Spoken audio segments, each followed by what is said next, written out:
सतनाम जोहार सत श्री अकाल वाहेगुरु जी का खालसा वाहेगुरु जी की फतेह। वॉइस ऑफ मानवता चैनल देख सुन रहे सभी दर्शकों का बहुत बहुत स्वागत है। मैं हूं जगदीश।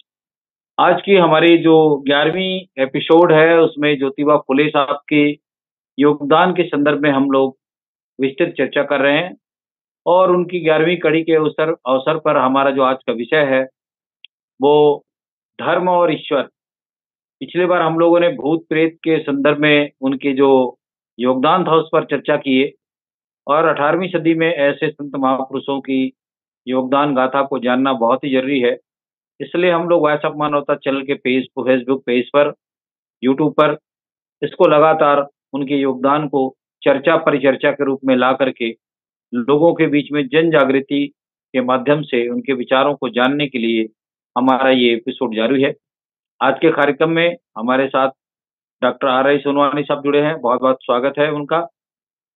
डीजन कोर्रे साहब भी जुड़े हैं, उनका भी बहुत बहुत स्वागत। तो मैं आज की इस परिचर्चा पर पहले वक्तव्य के लिए डॉक्टर आर आई सोनवानी साहब से विचार व्यक्त करने के लिए आमंत्रित करता हूं कि आज के इस विषय पर थोड़ी विस्तार से अपनी बात रखेंगे डॉक्टर आर आई सोनवानी साहब।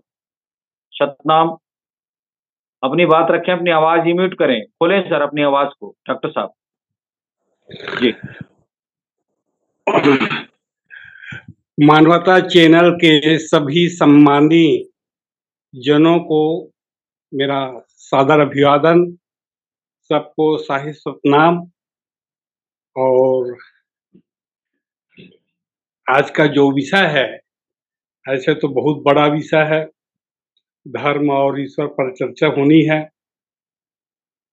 बड़े बड़े जो धर्म के व्याख्याकारों ने आत्मा परमात्मा और ईश्वर के जानकारों ने काफी लंबी चौड़ी धर्म दर्शन और ईश्वरवाद पर अपना अपना विचार प्रतिपादित किए हैं।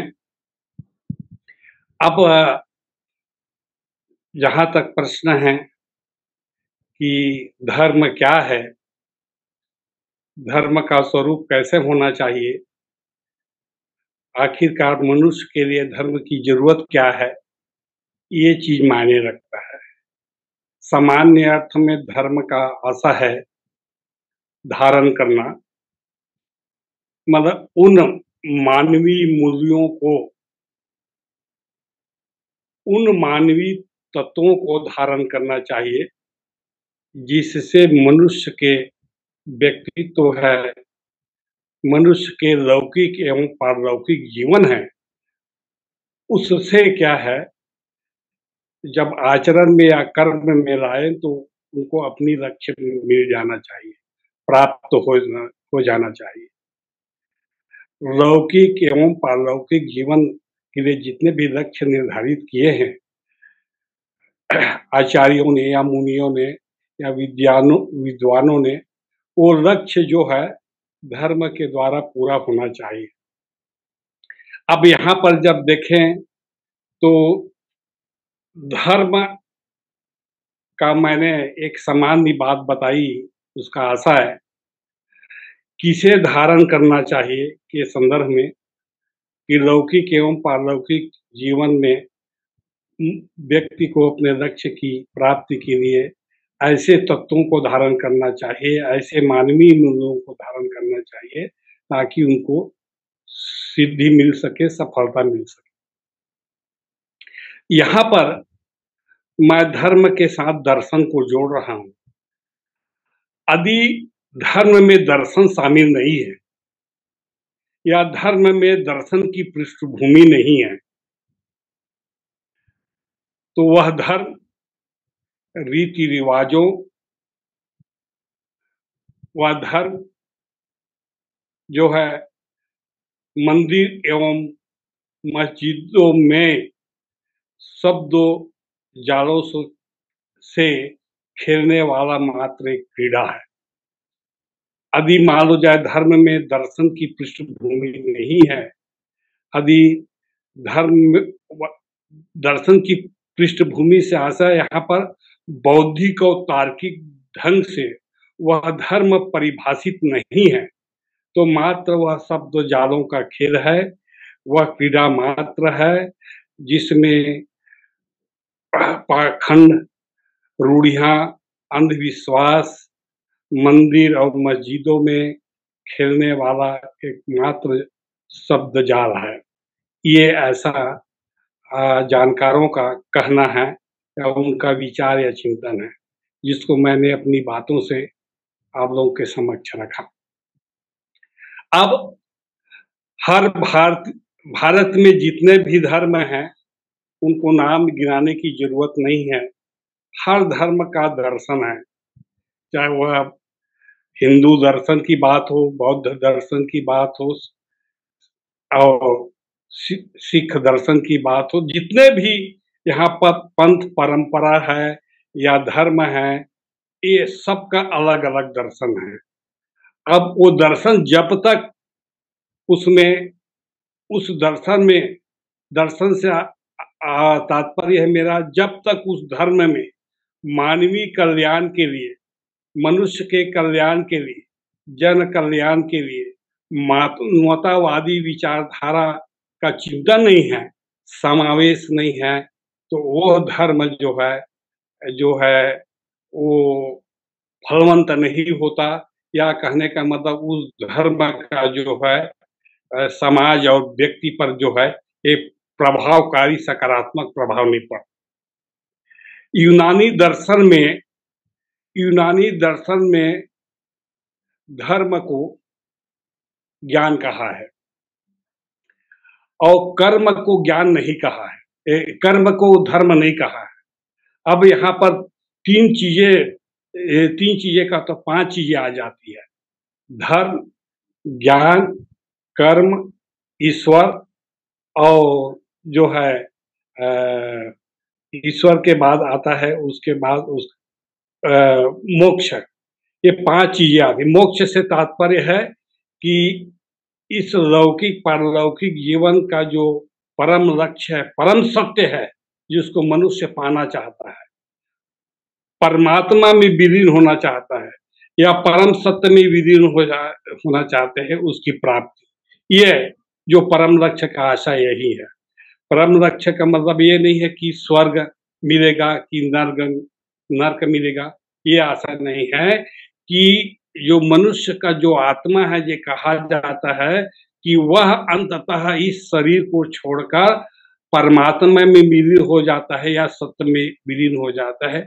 इस आशा से इसको मैं कह रहा हूँ, इस संदर्भ में कर रहा हूँ। अब हिंदू दर्शन में तो तमाम प्रकार के धर्म बताए हैं। एक सामान्य धर्म, जिसको सामान्य अर्थों में कहते हैं कि मानवता धर्म।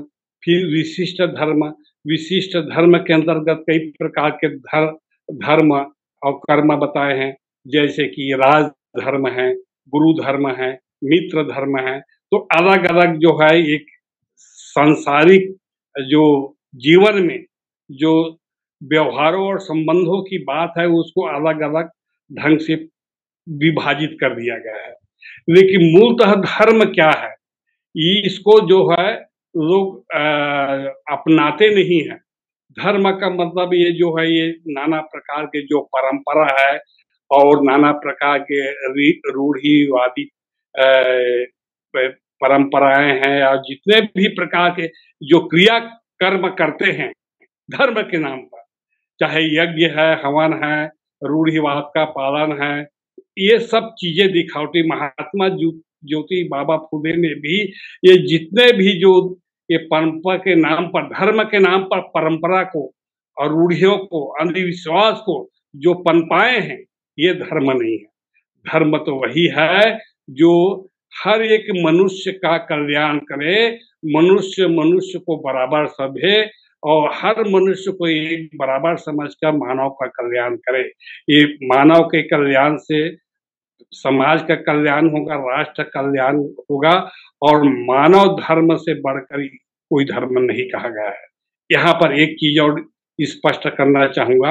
आज का जो नास्तिक और आस्तिक की बात होती है, तो एक आस्तिक दर्शन और नास्तिक दर्शन, अब एक नया चलन शुरू हो गया है। आस्तिक दर्शन, नास्तिक दर्शन के साथ वास्तविक दर्शन। वास्तविक दर्शन, वास्तविक देखो, परखो, समझो और उसको बौद्धिक और तार्किक ढंग से जो सही है उसको मानो।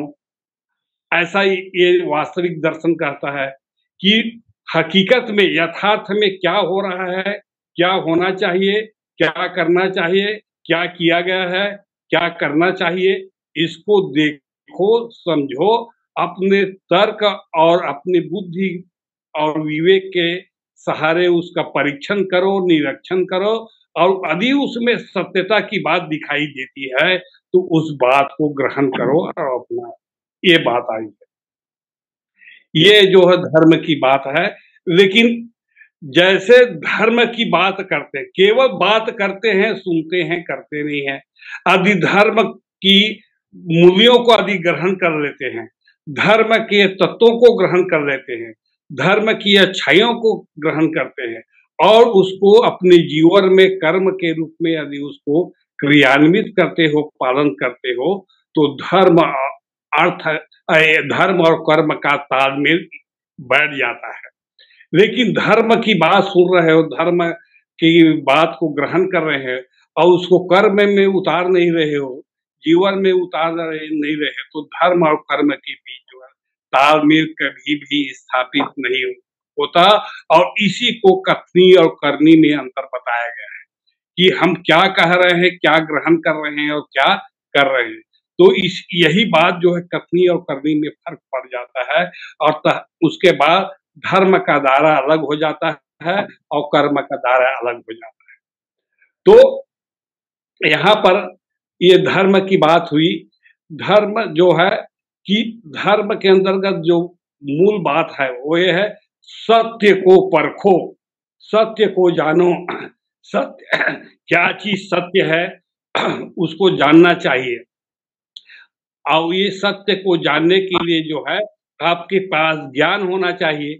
ज्ञान, जब तक ज्ञान नहीं होगा आप में परखने की शक्ति नहीं होगी, निरीक्षण परीक्षण करने के लिए आप में जो है आप में विवेक, ज्ञान और बुद्धि नहीं होगा, तब तक आप धर्म का परीक्षण नहीं कर सकते।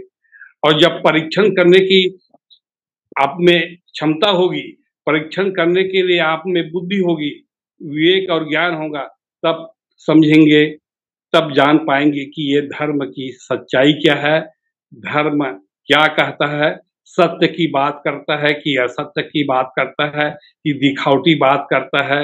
ये सब सारे चीजों जो है आपके बुद्धि और तर्क की कसौटी में कसौटी पर कसने पर सामने आ जाता है। तो ये जो जितने भी प्रकार के, जहां तक अधिकांश है यहाँ पर कि धर्म के नाम पर केवल दिखावटी, केवल परंपरा, केवल रूढ़ियां, अंधविश्वास, कर्मकांड, यही जो है समाज में और समाज के लोगों में छाया हुआ है। और इससे उबरने के लिए, इससे मुक्त होने के लिए महात्मा ज्योति बाबा फुले ने जो है उन्होंने कहा था कि धर्म जो सही में, धर्म जो मनुष्य को सिखाता है, सीखने का अवसर देता है, बढ़ने का अवसर देता है, जानने का अवसर देता है, मनुष्य के रूप में मनुष्य को जीने का हक देता है, वो उसको लोग बाग ग्रहण नहीं करते हैं और केवल धर्म के नाम पर जो आडंबर है, जो लोगों को जो है दिशाहीन कर देते हैं, लोगों को जो है दिशाहीन करके भटका देते हैं, इनको लोग बाग जो है अशिक्षा के कारण, अज्ञानता के कारण जो है वो धर्म मान बैठते हैं और इसका पालन करते हैं। और इसीलिए क्या है, न तो मनुष्य का धर्म का सही ढंग से पालन करते हैं, न सत्य को के साथ जीने और चलने की कोशिश करते हैं और अंधकार में भटकते रहते हैं। और अंधकार में भटकने के कारण मनुष्य भटकता है, समाज भटकता है, राष्ट्र भटकता है और हमारा जो राष्ट्रीय छवि है वो उज्जवल होना चाहिए, वो उज्जवल नहीं हो सकता। अब थोड़ी सी मैं बात करूंगा ईश्वर के प्रति। अब जो भारत में जितने भी धर्म और दर्शन हैं, कई लोग ईश्वरवाद को नहीं मानते, ईश्वर के अस्तित्व को नहीं मानते, ईश्वर नाम की कोई चीज़ नहीं है, ऐसा दलील देते हैं, ऐसा तर्क देते हैं। तो ईश्वर नाम की चीज़ के बारे में मैं ज़्यादा व्याख्या नहीं करूँगा, लेकिन एक उदाहरण के रूप में कहना चाहूँगा, जो लोग नास्तिक होते हैं वो ईश्वरवाद को नहीं मानते, ईश्वर के अस्तित्व को नहीं स्वीकार करते। आस्तिक लोग स्वीकार करते हैं। ऐसा एक आस्तिक दर्शन, नास्तिक दर्शन में या वास्तविक दर्शन में ये जो है आजकल ये नया कॉन्सेप्ट चल पड़ा है। तो यहाँ पर एक चीज़ कहना चाहूँगा, एक चीज़ उदाहरण हम मैं ईश्वर के अस्तित्व को स्वीकार करता हूँ, चाहे जिस भी रूप में स्वीकार करता हूँ, और इसलिए कहता हूँ मनुष्य के जन्म को आप रोक सकते हैं और मनुष्य की मृत्यु को रोक नहीं सकते। यदि संसार में, यदि इस विज्ञान के युग में, यदि इस तरह के नई नव आधुनिकता के युग में ऐसा कोई टेक्नोलॉजी, ऐसा कोई वैज्ञानिक उपाय बता दीजिए कि वो मनुष्य के मृत्यु को रोक दे। यदि रोक देते हैं मनुष्य के मृत्यु को, तो हम मान लेंगे कि ईश्वर नाम की चीज नहीं है। यदि मृत्यु को नहीं रोक सकते, तो ये मान के चलना पड़ेगा कोई न कोई सर्व सत्ताधारी परम परमात्मा जो है वो मनुष्य को जो है जन्म भी देता है और मृत्यु को भी देकर वो अपने पास बुला लेता है। तो मैं इसमें ईश्वरवाद पर, बुद्ध ने ईश्वरवाद को स्वीकार नहीं किया है, कई और दर्शन में ईश्वरवाद को, ईश्वर के अस्तित्व को स्वीकार नहीं किया है, लेकिन मैं एक उदाहरण के रूप में आप लोग समक्ष एक ही बात है, मनुष्य जो जन्म लेगा उसको आप रोक सकते हैं कि जन्म नहीं होना चाहिए मैं, लेकिन आप ये बताइए कि ऐसा कोई तंत्र है, ऐसा कोई शक्ति है, ऐसा कोई विज्ञान है, ऐसा और कोई उपक्रम है जिसके आधार पर मनुष्य जो मर रहा है उसकी मृत्यु को रोक दो और उसको जीवित रखो। तो ऐसा तो कोई है नहीं है कि आप मनुष्य के मृत्यु को, चाहे वो कहीं का भी मनुष्य हो, किसी भी धर्म का मनुष्य हो, किसी भी परंपरा के मानने वाले मनुष्य हो, यदि मनुष्य की मृत्यु है तो मृत्यु है, उसको मरना होगा, उसको आप रोक नहीं सकते। न तो विज्ञान रोक सकता है, न डॉक्टर रोक सकता है, और न ही कोई और अन्य तकनीकी रोक सकता है। आखिर उस मृत्यु को उसको जाने ही प्राप्त करना ही पड़ेगा, जाना ही पड़ेगा। और इसलिए जब हम मनुष्य जो है जन्म को रोक सकते हैं, यदि कोई बच्चा पैदा हो रहा हो, पैदा होने की स्थिति में हो, जन्म लेने की स्थिति में हो, उसको हम रोक सकते हैं कि हम जन्म नहीं, पैदा नहीं करना है, जन्म नहीं लेने देना है, लेकिन हम मृत्यु को रोक नहीं सकते। कोई ऐसी शक्ति नहीं है संसार में, कोई ऐसा उपाय नहीं है, कोई ऐसा तंत्र नहीं है, कोई ऐसा साइंस नहीं है जो मनुष्य के मृत्यु को रोक सके। इसलिए मैं इसी उदाहरण को अपने मन में रखकर या ध्यान में या भावना में रखकर ये मानता हूँ कि जरूर परम सत्ता, परमेश्वर, सर्वोच्च सत्ता, जिसको परमात्मा या ईश्वर के रूप में मानते हैं, वो जरूर जो है उनका अस्तित्व है। और उनके अस्तित्व के साथ साथ वो जो भी संसार के मनुष्यों के बीच जो कार्य करता है, वो अपनी विधि के अनुसार, अपने विधान के अनुसार करता है। उस विधान से कोई मनुष्य बच नहीं सकता, कोई उनसे मुक्त नहीं हो सकता, उसके विधान का पालन करना ही होगा। ये मैं मानते हुए मैं ईश्वर की सत्ता पर या परमात्मा की सत्ता पर विश्वास करता हूँ। और इसलिए मैं यही कहना चाहता हूँ कि कई दर्शन, कई विचारक, कई जो चीज़ें हैं वो ईश्वरवाद को या ईश्वर को नहीं मानते, लेकिन मैं मानता हूँ। इसी उदाहरण को लेकर मैं मानता हूँ कि सब चीज़ से बच जाएँगे इस संसार में। बचने का कई रास्ते हैं, कई उपाय हैं, लेकिन आप मृत्यु के लिए बचने का आपके पास कोई रास्ता नहीं है।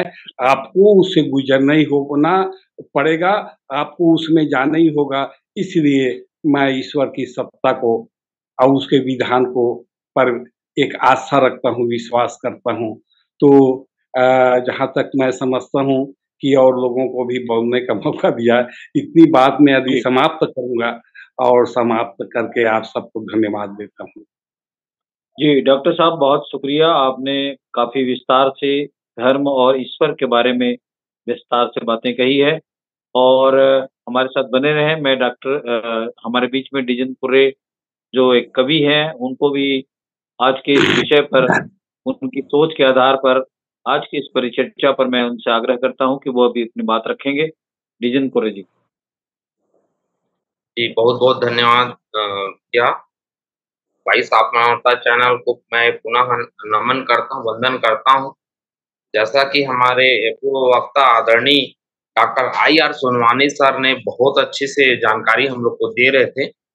निश्चित ही आपके उन बातों को आत्मचिंतन करने की आवश्यकता है और आज के जो एपिसोड में जो महात्मा ज्योतिबा राव फुले के जो विचार है, ईश्वर के प्रति आस्था, श्रद्धा कैसी थी और इस पर जो आज डिबेट है, तो फुले जी का विचार है, मैं उनके जो शोध है, उनके जो पत्र हैं, उनके कई लेख हैं, उनको पढ़ता हूँ, तो स्पष्ट रूप से उन्होंने कहा है, कटाक्ष किया है कि असंख्य बार ईश्वर के नाम लेना, असंख्य बार ईश्वर का नाम लेना ही ईश्वर की भक्ति नहीं है। जैसे कई लोग कहते हैं ना, हरे कृष्ण, हरे राम, राम राम, राम राम, राम राम। ये नाम का जाप करना, असंख्य बार किसी का नाम लेना, चाहे कोई सा भी, मैं किसी की भावनाओं को ठेस नहीं पहुँचाना चाहता। लेकिन जो असंख्य बार, बार-बार ईश्वर का नाम लेना, ये भक्ति नहीं है। आँखें बंद करना, नाम पकड़ना, अगरबत्ती जलाना और पूजा में एकदम ध्यान मग्न ये होके ये दिखावा, ढोंग, आडंबर करना, ये ईश्वर की भक्ति नहीं है। फुले जी ने स्पष्ट कटाक्ष रूप से कहा है, और उनके लेख को मैं पढ़ भी रहा था कि चाहे माहौल निर्मित करना, जैसे मंत्रों के जाप करते हैं, ओम भट भट स्वाहा, ओम भट भट स्वाहा, कई प्रकार के ये विधि विधान करके वो हवन कुंड किया जाता है, नाम लिया जाता है, बहुत सारे चीज को किया जाता है। तो ये जाप करना ये भक्ति नहीं है, ये ईश्वर नहीं है।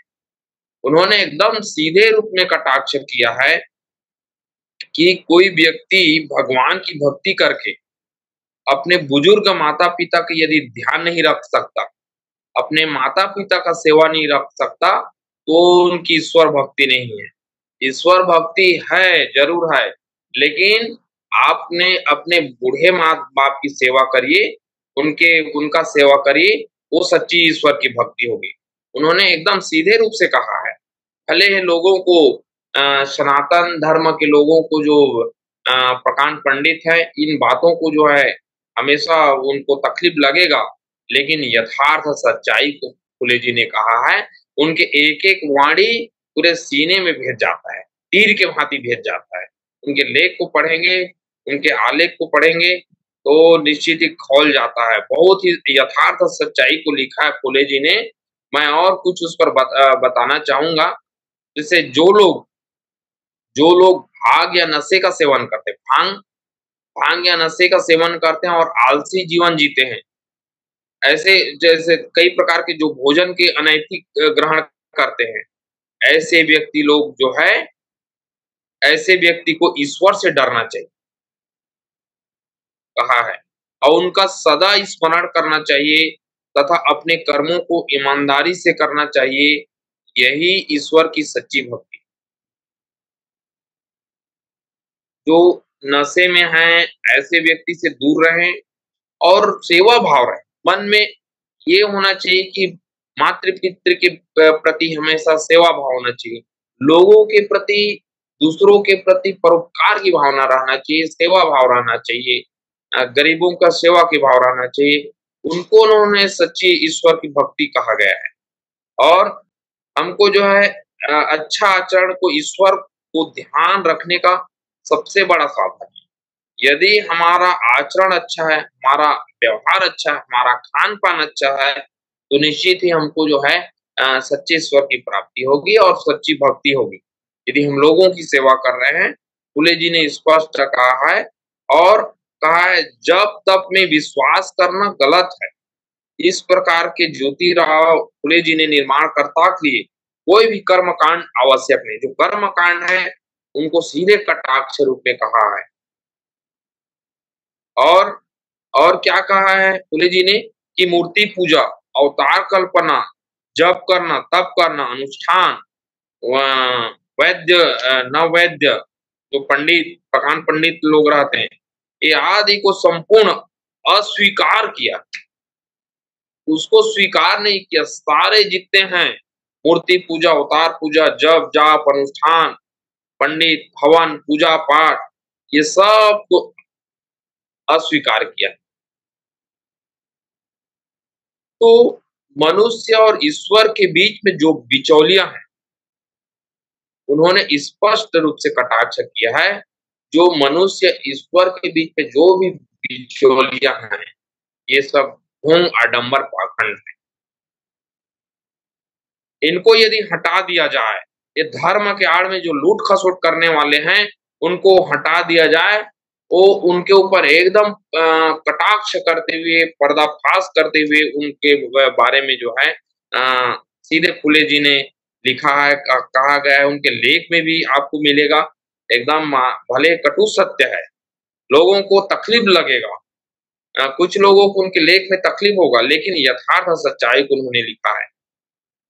उन्होंने यह भी कहकर बोला है कि जिन्हें बहुजन समाज देवता मानकर पूजा करता था, वे मूलतः बलि के राज्य के कार्यक्षम व्यक्ति थे, और जो कोई बलि के राज्य को मिटाने वाले थे वे अवतारी पुरुष न होकर दुष्ट आक्रमणकारी। उनके लेख में है यह बात जो है। और ज्योतिराव ने उन दोनों को मानुषीकरण करते हुए ज्योतिराव ने उन्हें मन मानव समझ कर ही उनका गौरव अथवा निंदा की। तो आप फुले जी के विचार पढ़ेंगे, फुले जी के जो ईश्वर के प्रति आप पढ़ेंगे तो आपको बहुत ही उसमें स्पष्ट रूप से सत्य रूप से यथार्थ सच्चाई को इंगित करते हुए उन्हें लिखा है, और उन्हें बुद्धि प्रमाणवाद पर बल कर लिखा है, और बहुत सारे जीवन मार्ग पर लिखा है। उनके लेख को पढ़ेंगे तो निश्चित ही आप जो है उसको आत्मचिंतन करने की आवश्यकता, जानना चाहिए। और आज तो विज्ञान का युग है, मॉडर्न युग है, लेकिन आज भी हमारे लोग, हमारे जो मानव समुदाय के लोग आज भी ढोंग आडंबर पाखंड हवन कुंड के पूजा पाठ में लगे रहते हैं। यदि कहीं क्रिकेट हो रहा है तो हवन करेगा कि भाई वर्ल्ड कप आ जाए। क्या हवन करने से वर्ल्ड कप आ जाएगा? 400 मतलब चुनाव में भी, इलेक्शन में भी कोई हवन पूजा करा रहा है मैं जीत जाऊं। भाई आपको यदि जनाधार मिलेगा, लोग आपको वो देंगे, पब्लिक आपके सपोर्ट में रहेंगे तो आप जीत जाएंगे। पूजा पाठ करने की आवश्यकता नहीं, आपको मंदिर जाने की जरूरत नहीं है। लेकिन आज आज भी हम देखते हैं कि हमारे देश में मैं किसी के प्रति नहीं कहना चाहूंगा, लेकिन आज भी हमारे मानव समुदाय में कई ऐसे जो है अंधविश्वास और ऐसे कर्मकांड, ऐसे जो है दिखावा किया जाता है, ढोंग आडंबर किया जाता है। निश्चित ही इनको जो है फुले जी ने बहुत ही कटाक्ष रूप में कहा है, और उन पर जो है उनके लेख में हमको यही सीख मिलता है कि हमको जो है आने वाले समय में हम यथार्थ सच्चाई को माने, ईश्वर को माने, लेकिन हमको यथार्थ सच्चाई को माने, विज्ञानवाद को माने। जो यथार्थ सत्य चीज है उसको हम अमल करें। जी बहुत बहुत शुक्रिया नींदपुरे साहब। हमारे बीच में राजेंद्र बंजारे साहब आ चुके हैं। बहुत बहुत स्वागत है राजेंद्र बंजारे साहब, सतनाम। अब मैं राजेंद्र बंजारे साहब से आग्रह करूंगा कि आज के इस विषय पर, परिचर्चा पर अपनी विचार रखेंगे, क्योंकि उनका नेटवर्क हमसे ठीक से नहीं हो पाया है, और जब तक वो जुड़ पाते हैं मैं चाहूंगा कि फिर से डॉक्टर RI सोनवानी साहब आज के इस विषय पर थोड़ी अपनी बात रखें। राजेंद्र बंजारे जुड़ जाए तब तक। सोनवानी साहब, जैसा कि अभी डीजन कुर्रे जी ने अपनी विचार रखे। जी, ये यदि ईश्वर को मानते हैं या विश्वास करते हैं ईश्वर नाम की कोई चीज है, कोई शक्ति है, कोई सर्वोच्च सत्ताधारी है। ईश्वर तो ये देखता है कि मैंने मनुष्य जो पैदा किया है उसको गलत काम करने के लिए जन्म नहीं दिया हूं।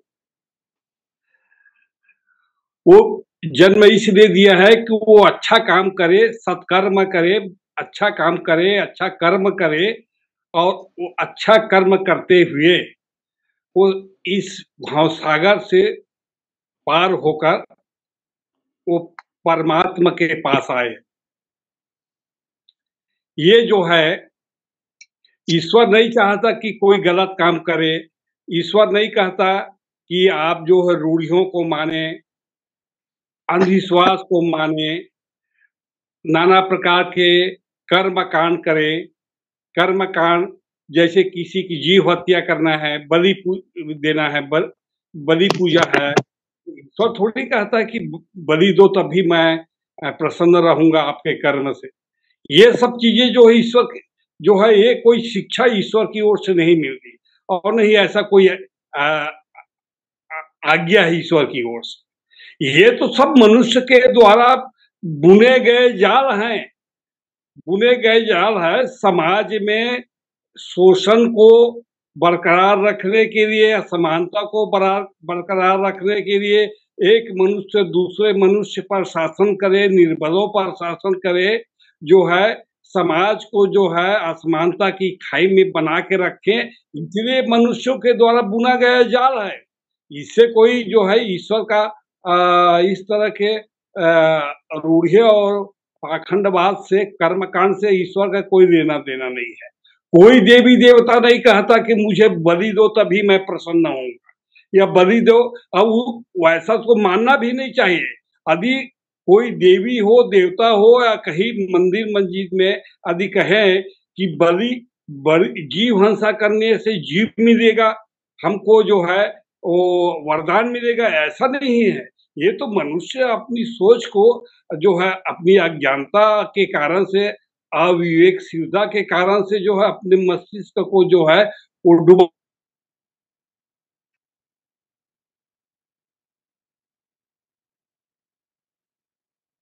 डॉक्टर सोलवानी साहब का नेटवर्क हमसे कुछ गड़बड़ है। मैं राजेंद्र बंजारे साहब से आज के विषय पर अपनी बात रखने के लिए आमंत्रित करता हूं। बंजारे सर, सतनाम।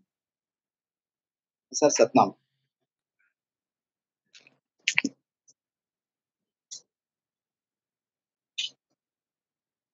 हाँ, वाहेगुरु सतनाम, वाहेगुरु खालसा, वाहेगुरु फतेह।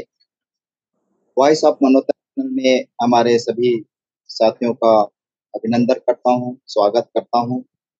मेघराज जी, खुर्रे सर और जो भी हमारे साथी जुड़े उन सबका अभिनंदन करते हुए, महान क्रांतिकारी ज्योतिराव फुले जी के इस विचारधारा को हम आगे बढ़ाने के लिए, जन जन तक पहुंचाने के लिए हम इतनी वॉइस ऑफ मनोता चैनल के माध्यम से लोगों को सही जानकारी देने का प्रयत्न कर रहे हैं। महात्मा ज्योतिराव फुले हिंदू धर्म के पाखंड के आलोचक और अति शूद्र स्त्रियों के आधुनिक शिक्षा देने वाले महान शिक्षक माने जाते हैं। इनके लेखन और संघर्ष से प्रभावित होकर डॉक्टर बाबा साहब अम्बेडकर ने बुद्ध और कबीर के बाद ज्योतिराव फुले को अपना तीसरा गुरु माना है। हिंदू धर्म में ईश्वरवाद और वर्णवाद की तीखी आलोचना करते हुए ज्योतिराव फुले ने शूद्र की गुलामी के इतिहास को बारीकी से विवेचना किया है और अध्ययन करके महात्मा ज्योतिराव फुले ने भारत के जो पहले शूद्र जो इतिहासकार थे, उनमें से महात्मा फुले ने गुलामगिरी जो लिखा था 1873 में, किसान का कोड़ा जो लिखा था, ये इन सब किताबों में उनका दृष्टि और लेखन के माध्यम से शूद्र, असी शूद्रों और गुलामी, इनकी गुलामी ब्राह्मण के पाखंडवान और मुसलमान और उनके औपचारिक व्यवस्था को वो उसका विश्लेषण करते हुए लिखते हैं कि आधा अधूरा मानते हुए, इनकी विचारधारा को आधा अधूरा मानते हुए समाज की आवाज को और उनके दर्द को समझते हुए अछूतों की जो अछूतपन को कैसा दूर किया जाए, उनके लिए बड़े बड़े विद्वानों से उसने उनकी विचारधाराओं का खंडन करते हुए कहते हैं कि यह व्यवस्था जो होता है बिना शिक्षा के आगे नहीं बढ़ सकता है और न ही उसे सही समय में न्याय मिल पाता है।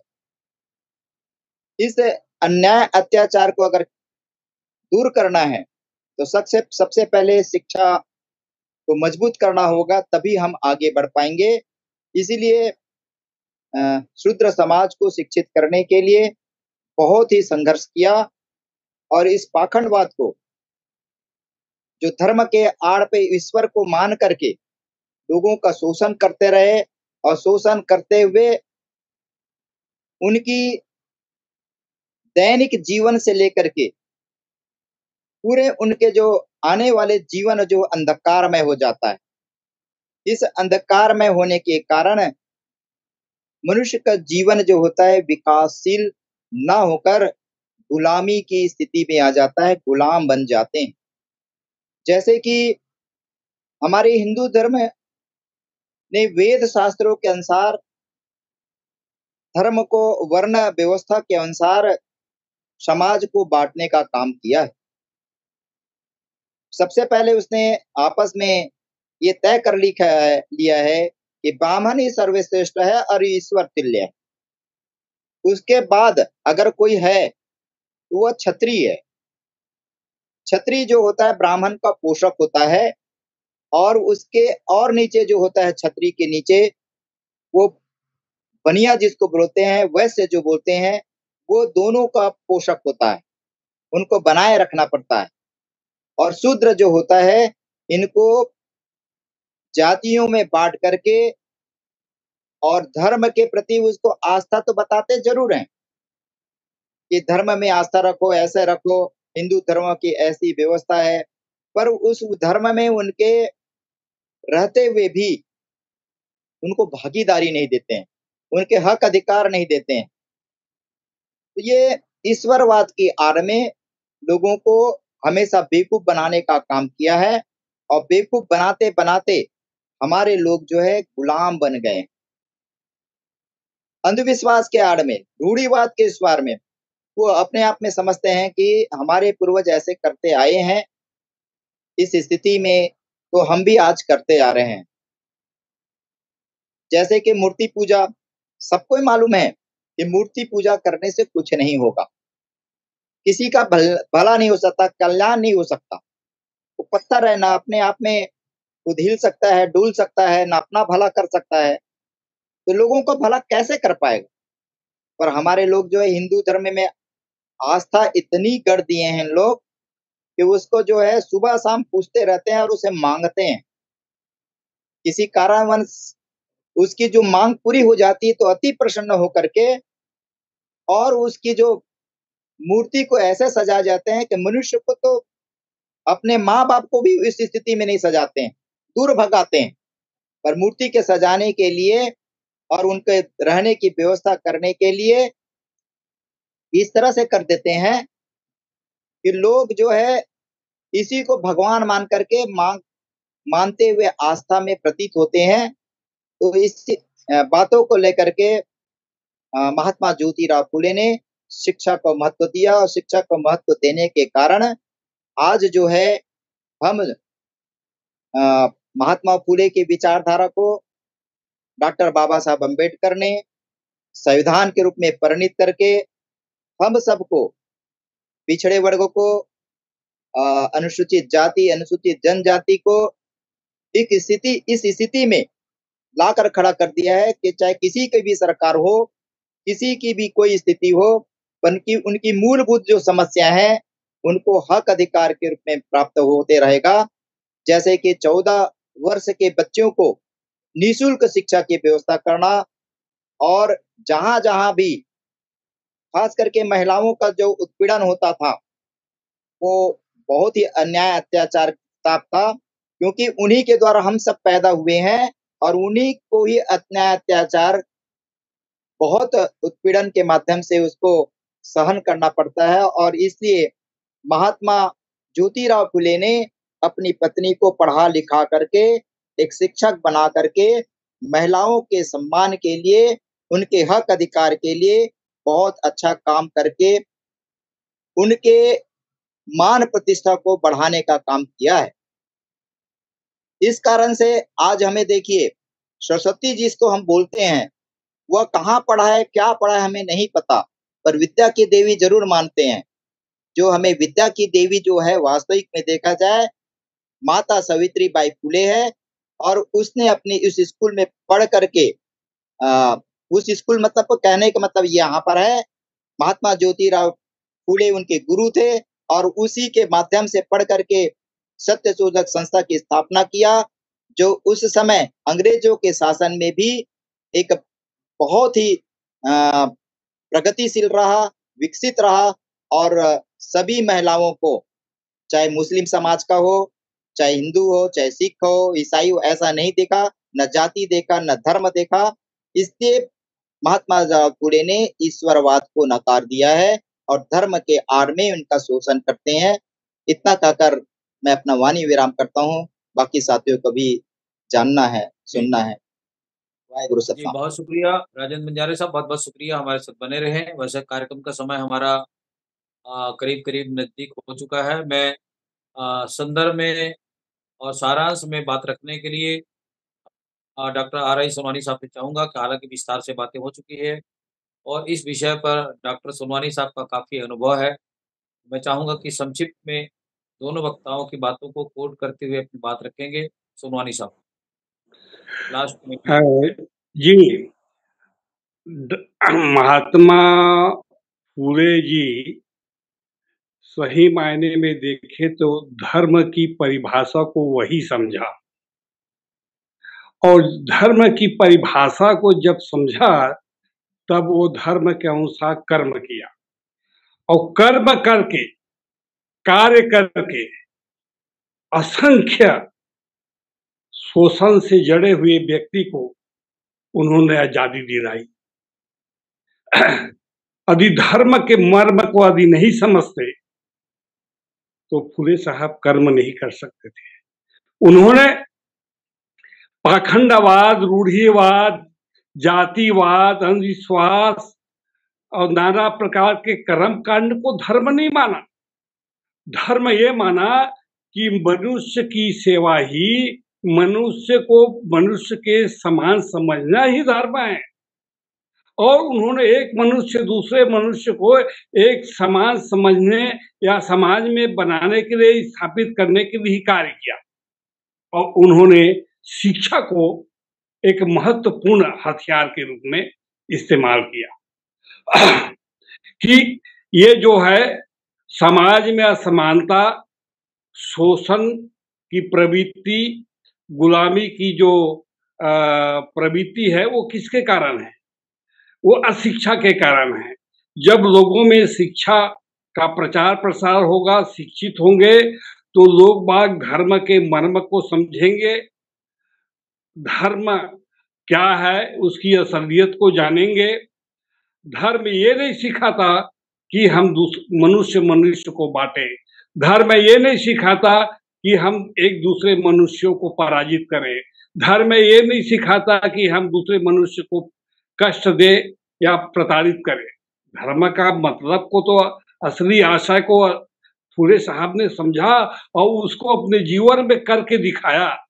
जैसा सोचा, जैसा समझा, उसको करके दिखाया और असंख्य मनुष्यों को गुलामी से, अशिक्षा से छुटकारा दिला।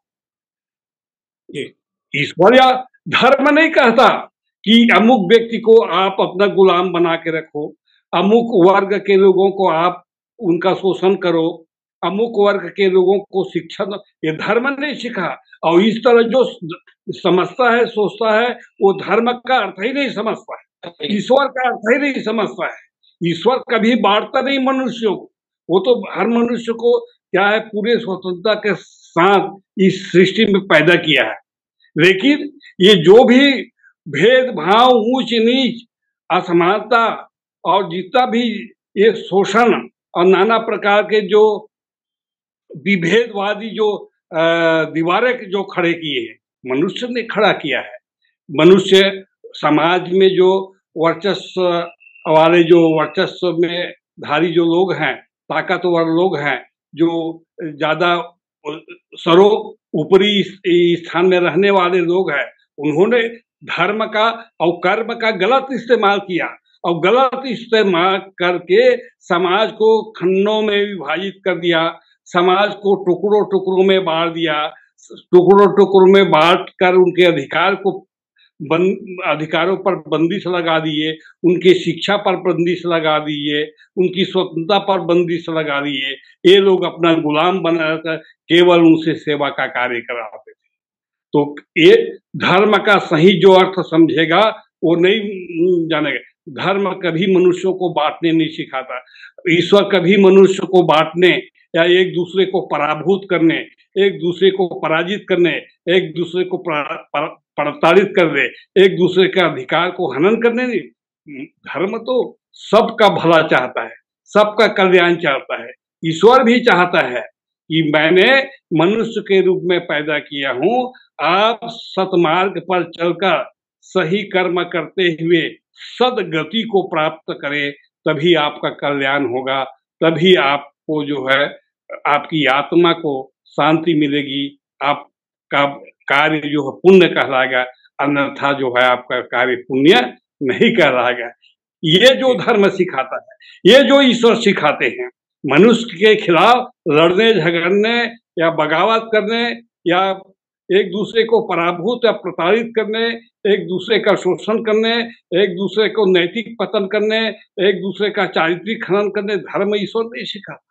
ये तो मनुष्य अपने कुत्सित भावना के कारण करता है, जो धर्म की परिभाषा नहीं समझता, अर्थ नहीं समझता, ईश्वर का मायने नहीं समझता, ईश्वर के अस्तित्व का, सर्वसत्ताधारी का क्या ताकत होती है, क्या शक्ति, इसको नहीं समझता। इसलिए क्या है जो है अपने बुरे ख्यालों, गलत ख्यालों के कारण इस तरह से करता है। इसको मैं धर्म